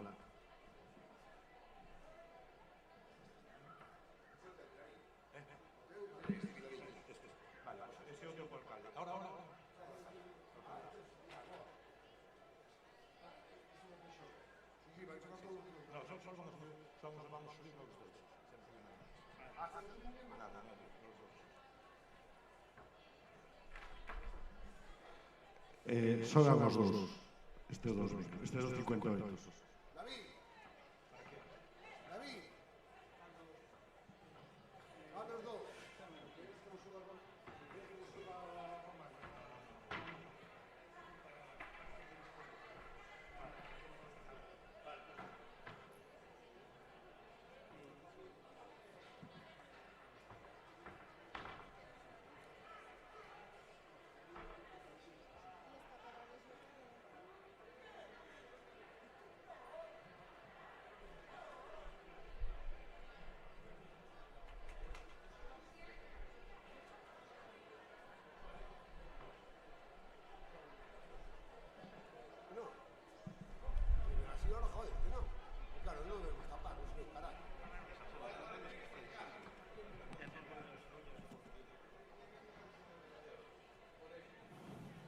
Bueno, pois volvemos. Xa nos cambiaron os micros que esperemos que cheguen un poquinho máis lexos. De todos os xeitos, é prácticamente imposible abarcar todo este espacio porque fíxense vostedes, non só están os que estades aquí na finca do Altar do Sol. Por certo, temos que darlle as gracias ao propietario, seguro que se acorda o alcalde Pepe Crespo de darllas. Pero que temos na finca do lado outro tanta xente. E na de detrás, no aparcamento, quedou xente que quere velo un pouco máis relaxado. Aquí, a gusto do consumidor, o que queiran facer ao largo da tarde. Vemos que estamos aproximadamente no 40%. Nun 40% de visualización, temos aos técnicos do Observatorio Astronómico Ramón María Aller de Santiago, un dos punteiros en España, manexando este dispositivo e xa ven que a claridade que se ve. Alcalde Pepe Crespo, moi boas tardes. Hola, moi boas tardes. Benvidos a todos os veciños que sodes de Lalín, os que sodes da comarca do Deza, os que sodes de Galicia, os que sodes do resto de España e tamén hoxe en Lalín, onte en Utopia, había máis de 400 personas de fora de España e que a maioría deles están hoxe aquí. Así que quero darvos a benvida a todos e tamén darlle un saúdo aos nosos veciños de Ribadeo que ali están tamén conectados connosco gracias ao profesor de Cobo con este streaming que vos acaban de falar. moi brevemente, simplemente dicirvos por que estamos aquí, por que escollemos este sitio. Mirade, unha das cousas que queremos potenciar é o turismo, o astroturismo. E aquí hai o altar do Sol. O altar do Sol data de 2500 a 3500 antes de Cristo, é dicir, ten polo menos 5000 anos. Para que vos dedes conta, hai 5000 anos pois estabanse empezando a facer as pirámides de Egipto. Polo tanto, xa abordades idea da magnitude de que antes da cultura castrexa, antes de que houbera castros, que en la liga hai moitos castros, xa estaban aquí facendo o altar do Sol. Probablemente andarían estes veciños daqui de Lalín en taparrabos, pero movían uns pedroulos dunhas dimensións estratosféricas que realmente tiñan moito mérito. Aquí había un campo de mámoas, ahora mesmo quedan 3, o altar do Sol, que é onde nos explicou Víctor, logo a mámoa da Cruz, que é esa de aí, que ainda está sin excavar, que non as cabe ninguén, porque xa se sabe que non hai gran cousa, pero queremos que as cabe a Xunta de Galicia, e logo a da Cruce, que está excavada parcialmente. Por lo tanto, nós o que queremos é facer que cando hai que fazer un acto e había este motivo que era o eclipse, queremos facer as cousas razonablemente ben. E eu estou moi satisfeito do esforzo que se fixo aquí, porque se non fora por todos os que se involucraron non sería posible. Así que a meu agradecemento especial para todos eles. E tamén dicirvos que por que facemos este Lalín? Lalín é un dos concellos que son os destinos Starlight. Hai moitos en España e moitos en Galicia, pero particularmente o de Lalín ten un significado excepcional porque aquí naceron dous dos grandes astrónomos de Galicia e de España.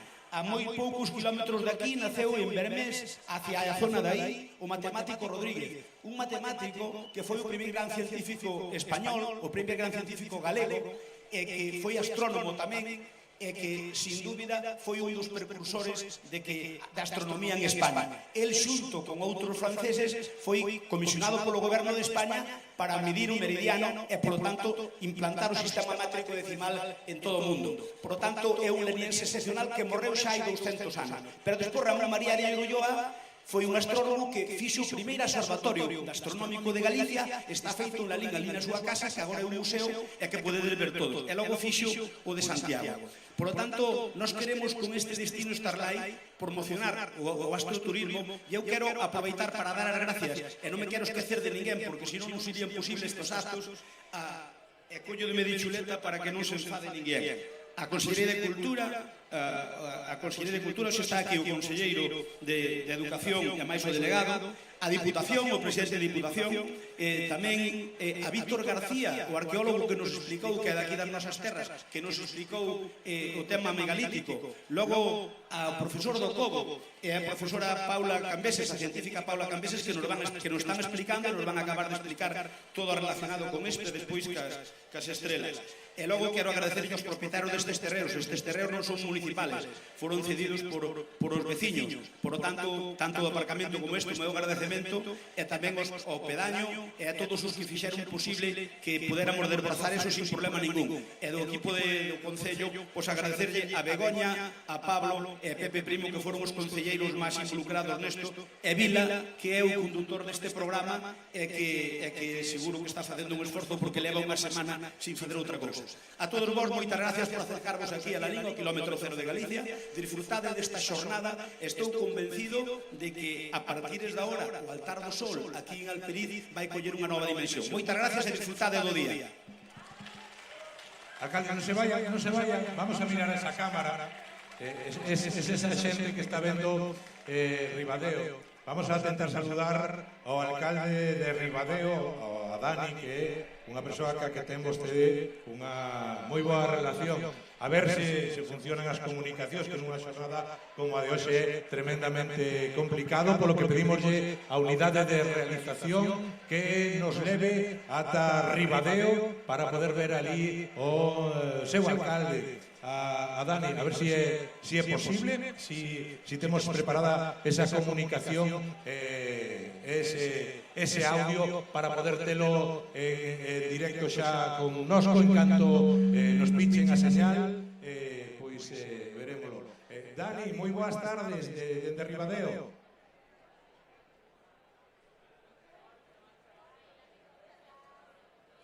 Boas tardes. Pues nada, mandamos un saludo a Lalín. Gracias a hacer esta pantalla, podemos visualizar o eclipse, porque aquí pois puxose a niebla e non hai outra forma de velo. Por lo tanto, hoy non tomamos o sol, nin tampouco nos vai facer falta as gafas, por lo tanto a retina vai estar tranquilamente protegida, porque a niebla que nos tocou hoy pois impide, pero polo menos disfrutamos do eclipse. Bueno, cando nosotros pensábamos que era bon unirse a la línea,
disfrutar deste eclipse, nos vamos a seguir con Paula e con profesor do Cobo. Un forte aplauso a todos eses rapaces que seguro están a pasar unha xornada importante.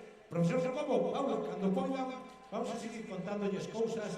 Vamos a pedirle a realización que nos poña en grande a pantalla do telescopio que temos aquí diante para poder seguirlle en directo esa evolución. Xa está, como poden ver, nunha posición importante.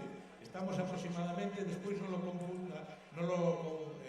confirmará a matemática Paula, pero debemos estar preto xa do 50%. Voulles a lembrar, en Ribadeo empezaría o eclipse, en caso de poder verse, en torno ás 20 horas e 26 minutos e remataría en torno ás 20 e 28. Aquí en Lalín vai a chegar un pouco máis tarde, co que van a notar esa diferencia, non? O sea, Ribadeo atópase nese cono que forma a sombra da lúa, a sombra do sol provocada pola lúa, atópase no primeiro momento de chegada. Nos estamos pola parte de baixo precisamente, de aí ese desfase, de que eles empecen ás 20:26 e nos ás 20:29. Por eso en Ribadeo van a ver que se fai de noite, cando aquí van a ver a imaxe do sol que non se ocultou de todo. Corríxeme, Paula, se me equivoco. De feito, a línea está xusto no límite da totalidade. Dentro do centro ni sequera se vería total. Entonces, o que comentabas antes, ali en torno ás 20:27 xa será de noite, e aquí tenemos que tardar un chisco máis. Seguir con ese desaxuste. Decía que de aí que vayan a ver en Ribadeo como se fai de noite, pero, sin embargo, van a ver que a imaxe que lle chega desde Lalín aínda non se ocultou de todo. Efectivamente, e ao revés, cando aquí remate a totalidade, el Ribadeo todavía seguramente sigue en eclipse total, porque ali vai durar 1 minuto 49 segundos, é dicir que é a zona de Galicia onde a totalidade vai durar máis. Sí, bueno, é unha totalidade que por mala sorte provocada polo tempo, claro, un dos tempos máis benévolos que hai hoxe por hoxe na nosa Galicia, o de Ribadeo precisamente, o desa costa cantábrica que ten unhas temperaturas tremendamente suaves, pero a veces acompañadas por este problema. Nos aquí hoxe estamos con 33 grados, en Ribadeo é prácticamente impensable porque teñen unhas temperaturas moito máis suaves. Bueno, esta Eva de hoxe se compensa con moitísimas máis cousas boas que hai en Ribadeo, non? Efectivamente. Claro, como afecta as condicións meteorolóxicas un evento deste tipo? Ten algo que ver? Porque se ten que ver algo cas mareas, pode ter algo que ver coas condicións do tempo? A ver, non necesariamente. Neste caso, pois, estando unha situación anticiclónica como a actual, pois é normal que eventos do Nordés creen nubosidade de estancamento na Mariña. De feito, bueno, xa seguramente todo mundo sabe as típicas néboas, por chamarlas así, no Alto do Fiouco, da autovía do Cantábrico, pois precisamente se producen en circunstancias como as actuais, non? Tamén é certo que esa nebulosidade que agora teñen en Ribadeo tamén podería ser que se pasara a zona de Coruña e a zona toda de Bergantiños, non? Pero bueno, agardemos que non e que todo o mundo pode disfrutar da totalidade. O que é curioso, desde logo, é que teña que ser, claro, efectivamente, coincidindo ca lúa nova, este tipo de episodios, que o que favorece é que dentro de aproximadamente 15 minutos vais a facer de noite, pero é unha noite exactamente igual a que se vai a producir unha hora despois, ou ten algunha diferencia? Digo porque vais a ocultar, vamos a ver as mesmas estrelas, non sei onde leía que Venus estaba, que Júpiter estaba tremendamente cerca, que o íbamos a poder ver prácticamente cando houbera ese momento de ocultación total. A ver, como a eclipse vai acontecer moi pouco antes do solpor real, non? Pois realmente imos ver, cando sea noite aquí, imos ver o planeta Venus, pero o planeta Venus tamén o imos ver despois cando realmente se poña o sol, non? Distinto sería que a eclipse tive lugar a mediodía, sería moito máis contraste, poderíamos ver incluso estrelas de inverno, pero bueno, o que decías ahora de Xúpiter, realmente Xúpiter está se vendo agora ao avancer, non agora, sí. De feito, saltei un planeta co outro. Sí, de feito, ao avancer, estes días hai unha conxunción bonita entre os planetas Mercurio, Xúpiter e máis Saturno. Que están en línea. Están en línea, pero están, xa digo, ao avancer, non agora. Bueno, pois, disculpe, para eso está vostede para me corregir, que evidentemente eu pouco me dedico a isto e algo que fui escoitando estes días, bueno, cheguei a escoitar hasta as malas influencias que provocan este tipo de episodios, que históricamente, vos sabedelo, porque supoño que non só se estudian matemáticas e o tema da física, senón que tamén se estudia unha parte da filosofía, das creencias, que sempre foron vinculados a episodios negativos, este tipo de eventos, non?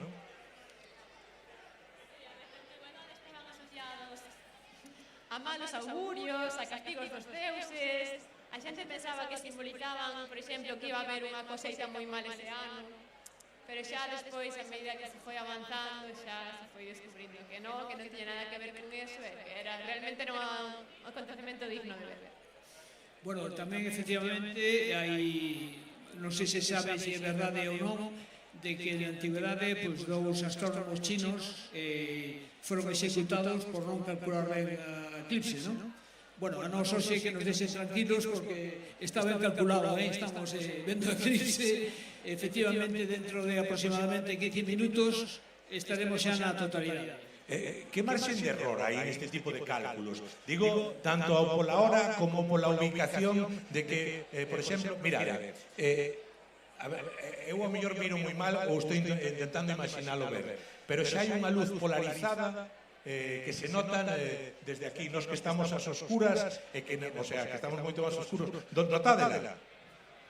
Sí, a ver, a medida que se vaya tapando vamos ir ver unha luz distinta que non é a mesma que o solpor, que hai que aproveitar o día de hoxe. En canto aos erros que se poden cometer, hoxe día son prácticamente nulos, non? Porque tempos atrás se facían todos os cálculos a man, pois efectivamente podría haber algún erro, etc. Pero a día de hoxe, tanto saber cando se vai producir un eclipse, en que sitio vai acontecer, canto vai durar, está con unha precisión milimétrica. As sombras son espectaculares, as que se forman con esta luz velada que está pasando. Saben vostedes por que puxen hoxe un nique verde? Saben por qué? O efecto Purkinje, sonalles.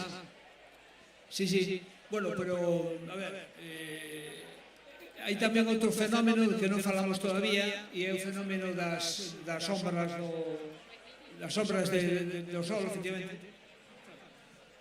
Nada, que a medida que vayamos vendo cada vez unha rexión máis pequena de sol, vai a parecer que a sombra que vemos é un pouco máis nítida, porque ven como dunha zona máis concentrada, está máis o sol. Efectivamente. Comentando o do efecto Purkinje, o que é que a luz polo que estuve estudiando, preparando a luz do sol, estamos acostumbrada a que pase de día a noite cunha rapidez determinada, e os nosos conos e bastóns que temos nos ollos vanse acostumbrando dunha forma periódica. Sin embargo, en un episodio como Eclipse, como é tan rápido, acaban producindo os efectos metálicos. Os roxos volvense pardos e os verdes volvense metálicos e moi brillantes. Despois, se queren, comprobámoslo cando estemos xa moi próximos a ese momento de eclipse. En que porcentaxe estamos máis ou menos agora? Paula, podemos estar cerca dun 70 prácticamente, non? Estamos xa nun 75% aquí en Alperín. En Ribadeo está no 78%. No 78% en Lalín, en Ribadeo e no 75% en Lalín. O que si lles vamos a contar é como imos a facer nos próximos 12 minutos. Vamos a falar, e digo tamén para axudarlles a protexerse, foi o que me comentaron eles cando estivemos preparando esta presentación. O que vamos a facer é, hasta e 25, vamos a estar charlando, contándolles cousas, dicíndolles como son estes fenómenos astrolóxicos. Xa saben que son as 8:29, se mal non recordo, o momento de totalidade. Efectivamente, as 29 en Alperizas e 26 en Ribadeo. O que vamos a facer é, claro, a referencia que temos é esta pantalla, este catalexo tamén se pode dicir, non? Catalexo, este telescopio. O que vamos a facer é, cando falten 2 minutos para o seu máximo apoxeo, ao seu momento de totalidade, imos a calarnos e vamos a deixarles que vostedes disfruten. Eso sí, para aqueles que non teñan gafas, ou que aqueles que queiran velas, non vela o eclipse, no momento da totalidade sin gafas, vailles a avisar Paula. Paula vailles a decir 3, 2, 1, a partir deste momento poden sacar as gafas, e no momento en que teñan que volver a poñelas tamén lles avisará ela para evitar que teñamos problemas. Corríxeme se me equivoco, Paula. No, efectivamente, esperemos que todo funcione ben. Vale, esperemos que os reloxos funcionen da mellor forma posible. Os compañeiros de son están neste intre a comprimir a súa carpa para que nadie se vexa molestado. Tamén les digo unha cousa, onte estuvemos aquí neste mismo escenario, que nadie se preocupe pola altura que ten o sol, vale? O sol vámoslo a ver aproximadamente hasta as 9:13 minutos. O eclipse conclúe sobre as 9:20 aproximadamente. Vamos a perdernos pola altura dese cumio, no peor dos casos, en torno a 4 ou 5 minutos, o sea, o 5 ou 10% do eclipse. Se alguén quixese ter máis tempo de visualización, podría velo neste prado da parte de atrás, neste aparcamento da parte de atrás. Só teñen que salir a carretera e desplazarse hasta aí. Xa lles digo que non son te vendo, eran 4 ou 5 minutos máis de eclipse nada máis, pero na zona xa en que prácticamente estaba rematado. Básicamente vai ser así. Eso sí, Eu que vos falo polos codos, avisádeme, non vai a estar falando e o eclipse facemos. Ten vostede aí. É que precisamente nesta imaxe temos unha magnífica referencia, non? Claro. O sea, xusto no momento que desaparece a luz do sol aí, é cando Paula vai dicir 1, 2, 3 e se poden quitar as gafas para ver a coroa, non? Sí, pero aí vamos a estar calados para que escoiten a natureza, por eso que lle pedimos, por respeto ao resto da xente que hai aquí, que o máximo silencio neses momentos. Xa lle lo pido, non se preocupen, xa, e cando falten un par de minutos, les digo, por favor, a partir deste intre, vamos a pedir que baixen, por favor, o nivel dos comentarios e o fagan o máis baixo posible e dentro dos cánones de respeto ao resto da xente que hai neste predio, nesta finca do altar do sol. Está mirando vostede apuntes, que máis me conta, profesor? Non, que tiñamos antes aquí unha ilustración para que a xente vexa como se produce a eclipse total, non? Se me permites, podemos sacar aquí... Sí, vai a facer un pequeno experimento que o temos aí.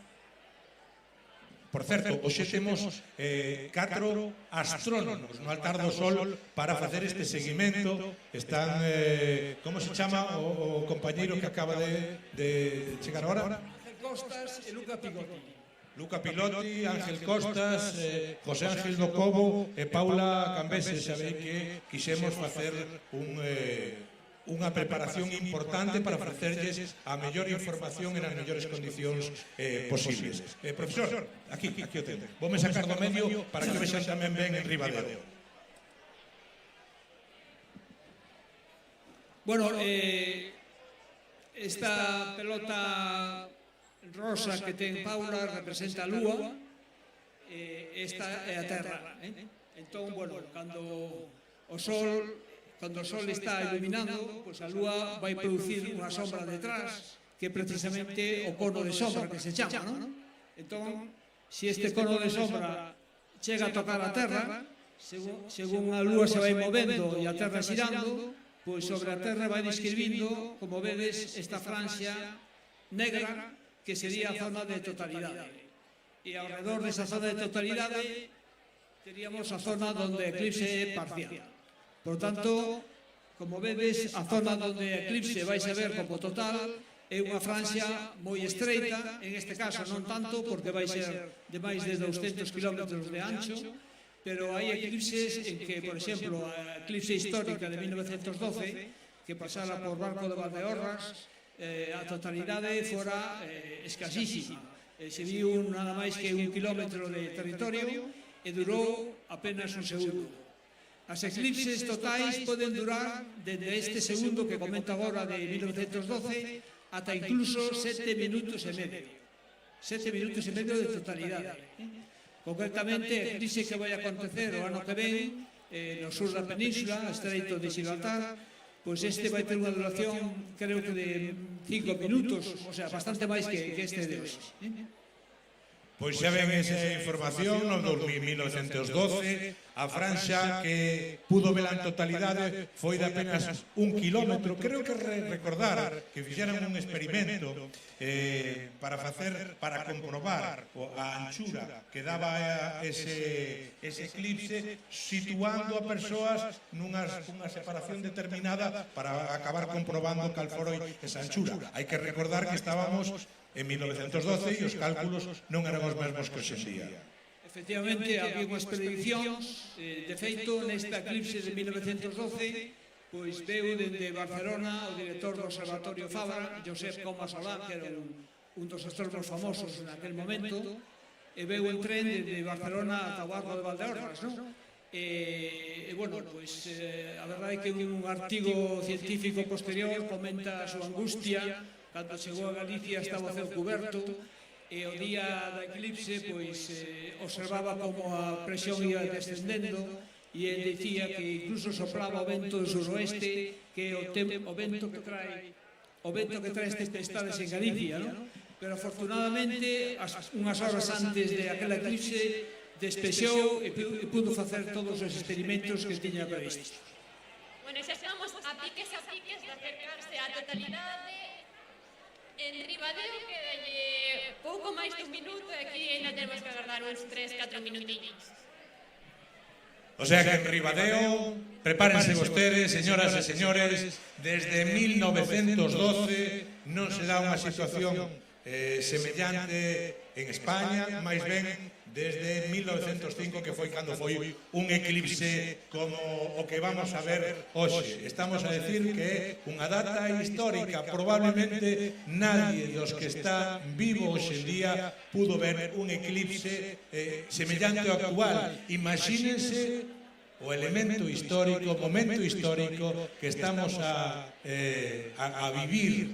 Seguro que moitos de vostedes, dentro de 20, 30, 40 anos, ojalá que todos vostedes o duren, saberían onde estaban un 12 de agosto de 2026. Estaban no altar do Sol en unha das praias máis fermosas do planeta, na Praia das Catedrais. Señores e señoras, en Ribadeo están vostedes en ocultación total, están vostedes nun eclipse total de sol.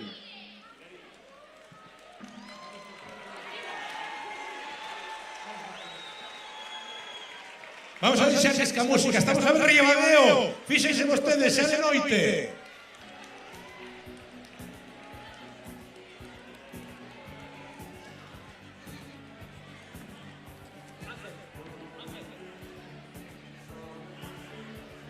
Póñanse as gafas e en la línea miren a cara aos ojos.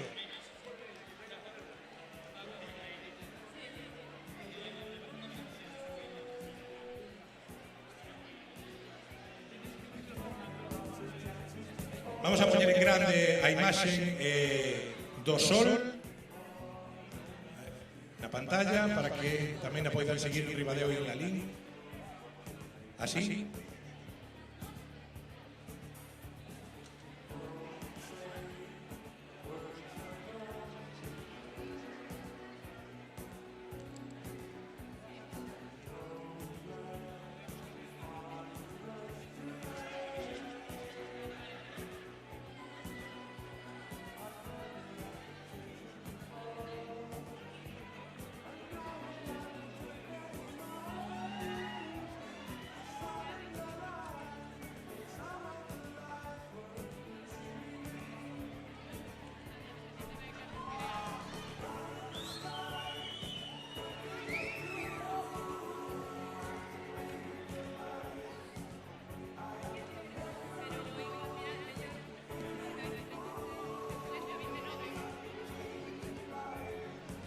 Por favor, durante a totalidade, pregolles silencio total e absoluto. Estamos a 30 segundos en la línea.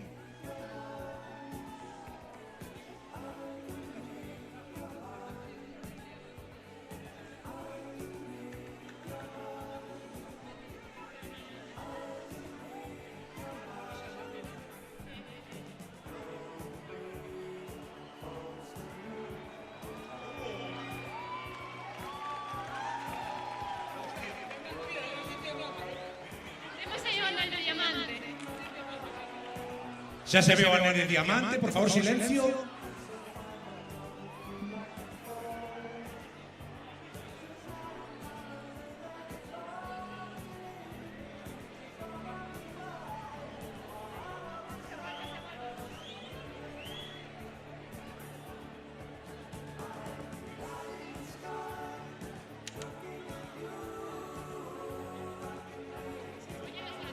Por favor, póñanse as gafas de novo, porque a parte de ocultación total acabou.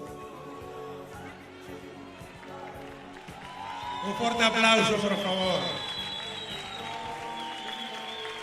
Espectacular. Vamos a estar durante unos minutos para que ustedes se disfruten. Ribadeo tamén xa acabou, está empezando a volver a verse o sol, a volver a facerse de día.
Bueno, xa ven, Ribadeo de día, fíxense vostedes. ¡Saludos, Ribadeo!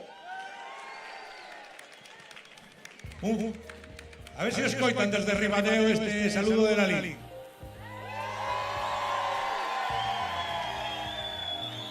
Parece que sí que nos escoitan. Oye, ¿cómo vistes? Precioso, efectivamente.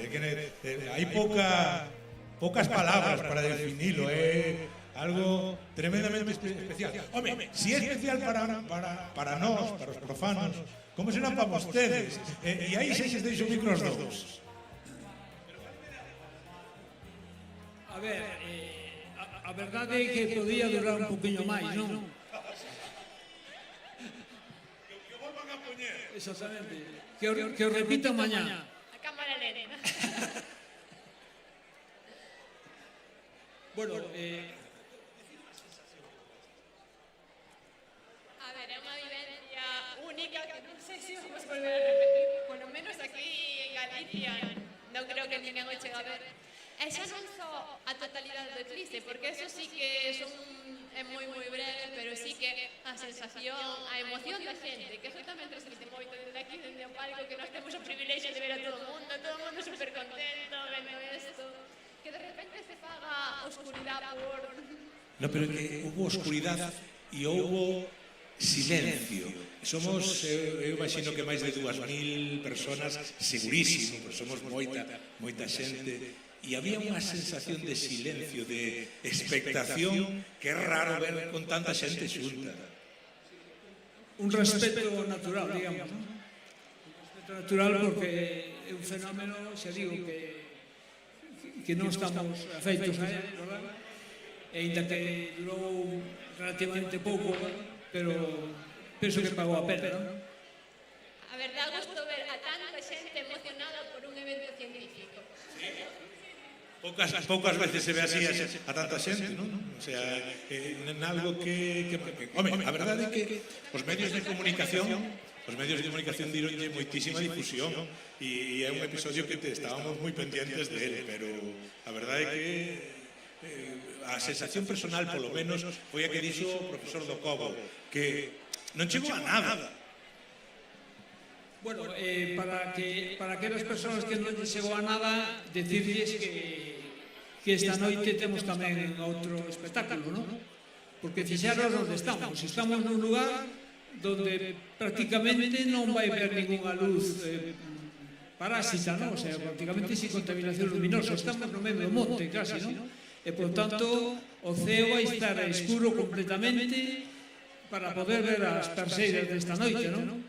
E se as perseidas tardan en chegar, pois mira, aquí os compañeiros de Santiago viñeron tamén con un telescopio, verdad?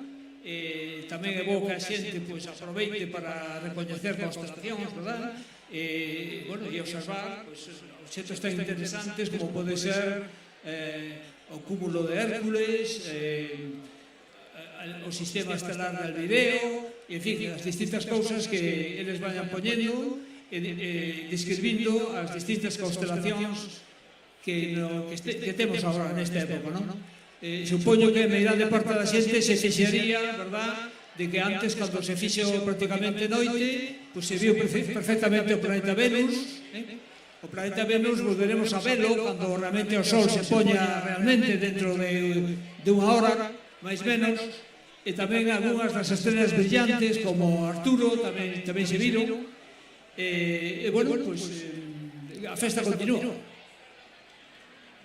A verdade é que tiña eu aquí unha pregunta, seguimos pouco o guión, preparamos, pasa sempre o mesmo, preparamos un guión e despois imos sobre a marcha. Tiña eu aquí apuntado, profesor do Cobo, Paula, se tivesedes que escoller unha imaxe ou un detalle do que acabamos de ver, cal sería? Esa é unha pregunta moi complicada, pero a mí gustoume moito o Anel de Diamante, que se veu así no último momento, que tiñamos dudas de se iba a poder ver, estábamos no Cobo e mira, aí nesa imaxe está... O Anel de Diamante veuse moi ben, Sí. Un puntiño de luz, o último desaparecer, e, sen embargo, que non se viron moi ben foron as perlas de Belli, eu, polo menos, non as...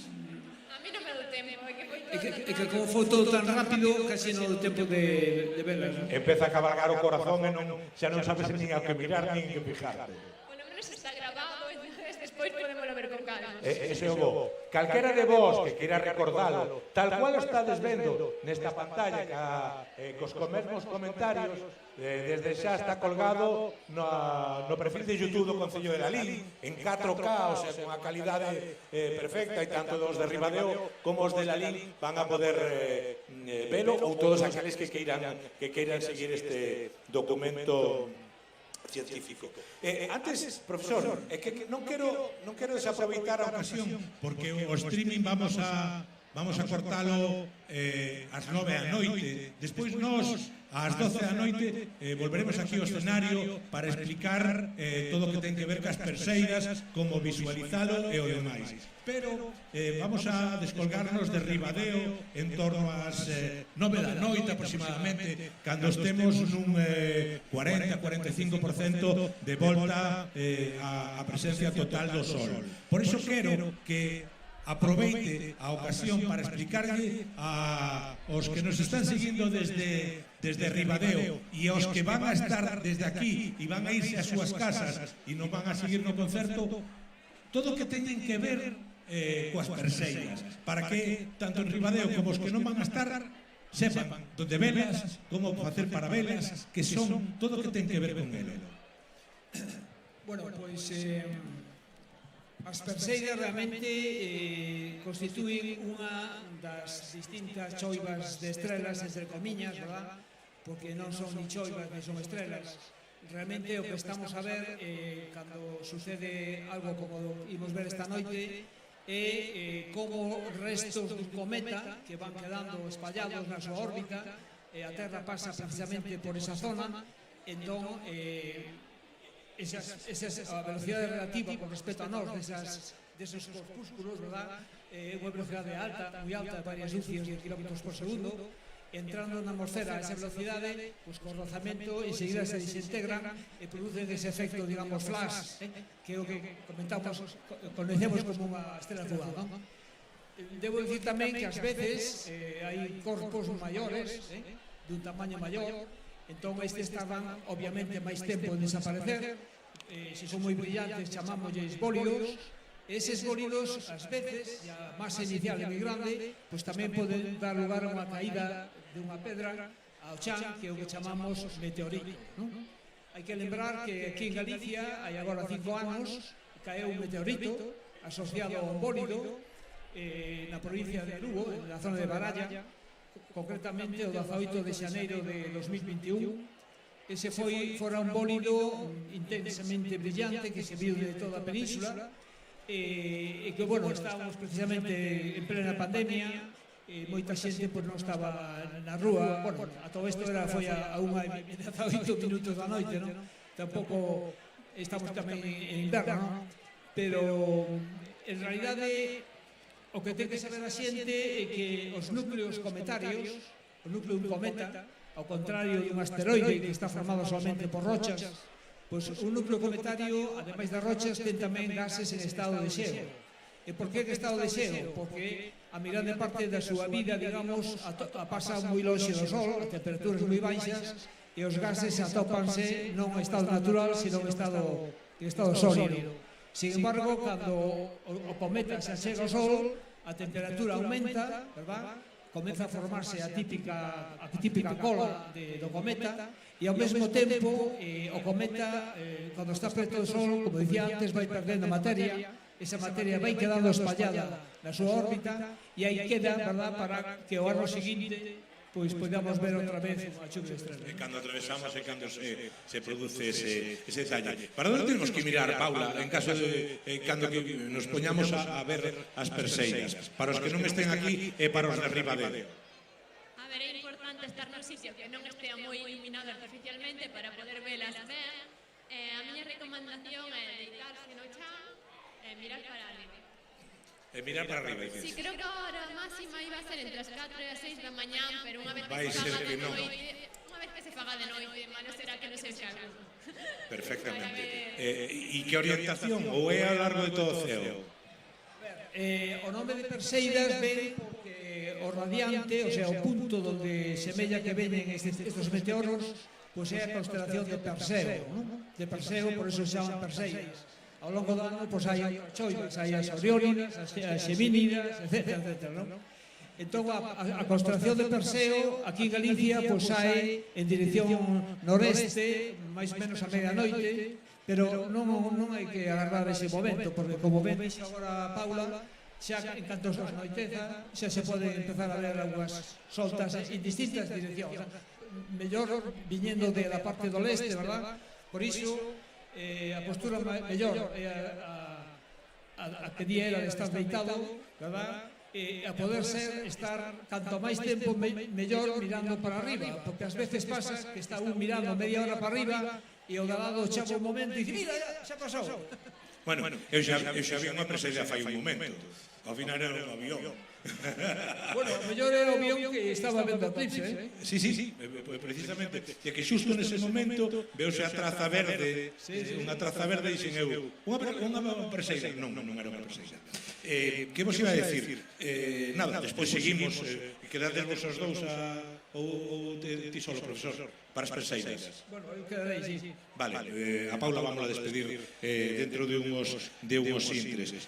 Quero anunciarles que non se vayan. En 5 minutos aproximadamente, nos despedímonos, vai a quedar música, porque ás 9 en punto empeza o concerto de Camaño e Ameixeiras, un dos grandes grupos galegos. E unha hora despois, alrededor das 10, estarán Fillas de Casandra. E despois alá sobre as... Sobre que hora estaremos, profesor?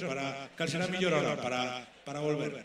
Bueno, sobre as 11 menos cuarto, máis menos, xa estará feito noite, xa se poderá empezar a tentar resolver, non? As perseiras, pero bueno, cando nos deixen as Fillas de Casandra, claro. Cando acaben as Fillas de Casandra, tocará o profesor do Cobo e despois remataremos, cando acabe o profesor do Cobo, ca sesión DJ con Quique Varela.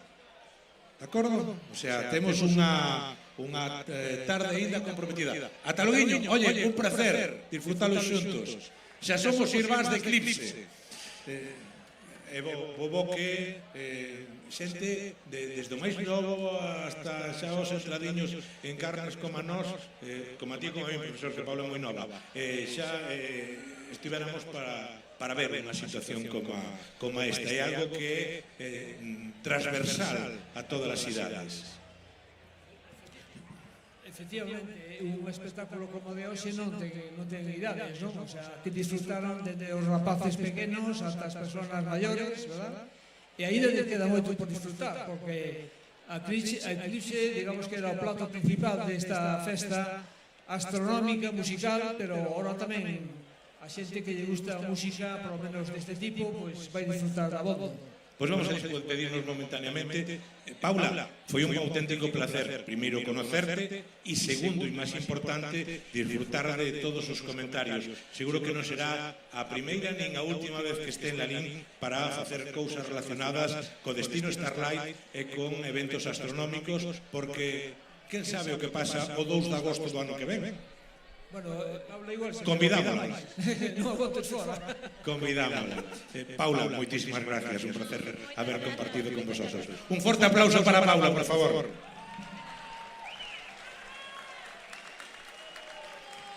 E co seu permiso, voume ir a esta cámara, e co seu permiso, vamos a despedir a Ribadeo.